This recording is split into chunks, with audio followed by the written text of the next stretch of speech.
Hello, welcome to my YouTube channel. ഇന്നത്തെ എൻ്റെ രാത്രിയിലെ വിശേഷം എന്ന് പറയണത്, മോളും മരുമോനും ഇന്ന് അവരെ ബന്ധുവിൻ്റെ മാമൻ്റെ വീട്ടിൽ പോയേക്കാണ്. അപ്പോൾ അവരൊക്കെ ജോലിയുള്ളവരാണ്. അപ്പോൾ ഇന്ന് എൻ്റെ മോനും മരുമോക്കും വേറൊരിടത്ത് വിരുന്നുണ്ടായിരുന്നു രാവിലെ. അപ്പോൾ ഇപ്പോൾ വൈകുന്നേരം പോയിരിക്കണേ. അപ്പോൾ ഞാനും കാശിക്കുട്ടനും കൂടി നല്ല കാർട്ടൂൺ കണ്ടുകൊണ്ടിരിക്കണേ. അതിൻ്റെ ഒപ്പം കാശിക്കുട്ടൻ്റെ രാത്രിയിലത്തെ ഫുഡ് തണ്ണിമത്തങ്ങ കാശിക്കുട്ടൻ സ്വന്തമായിട്ട് കഴിക്കണതാണ് അപ്പം നമ്മൾ ഈ തണ്ണിമത്തങ്ങ കൊടുക്കുമ്പം എന്താണെന്നറിയാമോ? അവൻ്റെ ദേഹത്ത് നല്ല ജലാംശം നിൽക്കും. മനസ്സിലായില്ലേ? കഴിച്ച് വരും തോറും അതിൽ മിച്ചം ഒരുപാടിരിക്കും. മനസ്സിലായില്ലേ? ഇത് എടുത്ത് കഴിക്ക് കാശിക്കുട്ട, മക്കളെ അതിലിരിക്കണ അതിഞ്ഞ് ഇതിലിതുപ്പൂ ഒരു ശകലവും കളയല്ലേ. നമ്മൾ പൈസ കൊടുത്ത് കഷ്ടപ്പെട്ട് വാങ്ങിക്കണേണ് കാശിക്കുട്ട, നല്ല കഷ്ടപ്പെട്ട് നമ്മൾ വാങ്ങിക്കണേണ്. അപ്പം എന്ത് ചെയ്യണം? അത് മൊത്തത്തിൽ കഴിക്കണം. ഇന്ന് എൻ്റെ കാശിക്കുട്ടൻ്റെ ഫുഡ് കാശിക്കുട്ടന് ഈ ചേച്ചിയുടെയൊക്കെ ഭയങ്കര കാർട്ടൂണൊന്നും അങ്ങനെ ഇഷ്ടമില്ല. ഇതേപോലെ അവർ സംസാരിക്കണേ എടുക്കണേ കാർട്ടൂണൊക്കെയാണ് ഇഷ്ടം. അപ്പോൾ അതിൽ കൂടെ അവർ നല്ല സംസാരിക്കാനും എടുക്കാനും പഠിക്കും. അതുകൊണ്ട് ഞാൻ ഇങ്ങനത്തേക്കാണ് ഇട്ട് കൊടുക്കണം. അപ്പം എൻ്റെ കാശിക്കുട്ടന് ഒരു ചെറിയ പീസ് എടുത്ത് നമ്മൾ നൈസായിട്ട് ഇങ്ങനെ ചീന്തി വെച്ച് കൊടുക്കുമ്പോൾ അവരിങ്ങനെ കടിച്ച് തിന്നും. അപ്പോൾ 1 2 3 4 ഒരു കഷ്ണത്തിൽ ശകല ഇരുന്നത് അത് മൊത്തം തീർക്കണമെന്ന് പറഞ്ഞതുകൊണ്ട് അതെടുത്ത് തീർക്കുകയാണ്. കാശിക്കുട്ട അതിന് ഇതാകത്തൊന്നും ആക്കല്ലേ. പിന്നെ കുറച്ച് നേരം നല്ല കഴിച്ചുകൊണ്ടിരിക്കുമ്പോൾ നല്ലതായിട്ട് കഴിച്ചുകൊണ്ടിരിക്കും.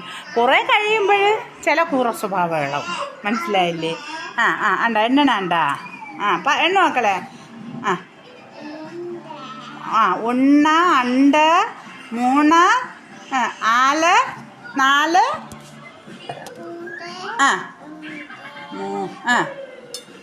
നമ്മൾ 1 2 സത്യം പറഞ്ഞാൽ നമ്മൾ 1 2 ഞാൻ എൻ്റെ മക്കൾക്കും അങ്ങനെയാണ്. 1 2 പറഞ്ഞു കൊടുത്താൽ അവർ പഠിക്കില്ല. നമ്മൾ എന്തെങ്കിലും എടുത്ത് വെച്ചിട്ട് 1 1 2 എത്ര പീസുണ്ട്? 3 4 5 ഊഞ്ച് 6 സുസ 5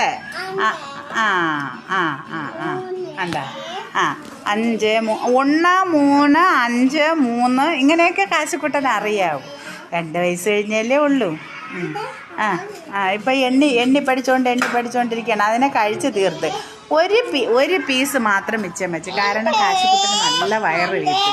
അപ്പം ഇനി കാശിക്കുട്ടനെ കഴിക്കാൻ പറ്റില്ല. അതുകൊണ്ട് എന്ത് പറയണം? അമ്മമ്മ കഴിച്ചോന്ന്. പ്ലേറ്റ് പൊട്ടിപ്പോവും. ഈ കിണ്ണം പ്ലേറ്റ്, കുപ്പി പ്ലേറ്റ്.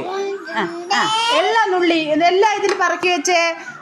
എല്ലാം പറക്കി വെച്ചേ മക്കള്, എല്ലാം പറക്കിയവേ.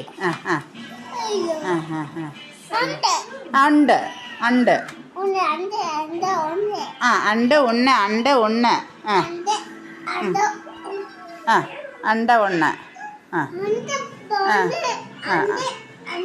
5 5 അയ്യോ എറ്റണില്ലേ അയ്യോ 6 പറയാൻ അറിഞ്ഞുകൂടാ. പിന്നെ നിങ്ങൾ വിചാരിക്കും ഈ കണ്ണാടി ടീപ്പോയിൽ അത് നമ്മളെന്നും തുടയ്ക്കും കേട്ടാ. രാവിലെ ഉച്ചയ്ക്ക് വൈകുന്നേരമൊക്കെ തുടയ്ക്കും. കാരണം ഇതേപോലെ ഫുഡ് വെച്ച് കൊടുക്കുമ്പോൾ അവ എപ്പോഴും കണ്ണാടി ടീപ്പോയിൽ അങ്ങ് വീഴും. പിന്നെ എല്ലാവരും എൻ്റെ ചാനലിന് ലൈക്ക് ചെയ്യണം, സബ്സ്ക്രൈബ് ചെയ്യണം. എന്നെയും കാശിക്കുട്ടനെയും മറക്കല്ലേ. നിങ്ങളെല്ലാ പരിപാടികളും എൻ്റെ പ്രോഗ്രാം എല്ലാം കാണുമ്പോഴും ഓരോ പരിപാടി കാണുമ്പോഴും ഒരു ലൈക്ക്, സബ്സ്ക്രൈബ്, പിന്നെ കമൻറ്റ് എത്രയായിരിക്കണം. പിന്നെ എനിക്കും എൻ്റെ കാശിക്കുട്ടനും എൻ്റെ മക്കൾക്കും വേണ്ടി പ്രാർത്ഥിക്കണം. പിന്നെ ടാറ്റ, ഗുഡ് നൈറ്റ്. നമുക്ക് നല്ല ശുഭരാത്രി നേരുന്നു. ടാറ്റാ.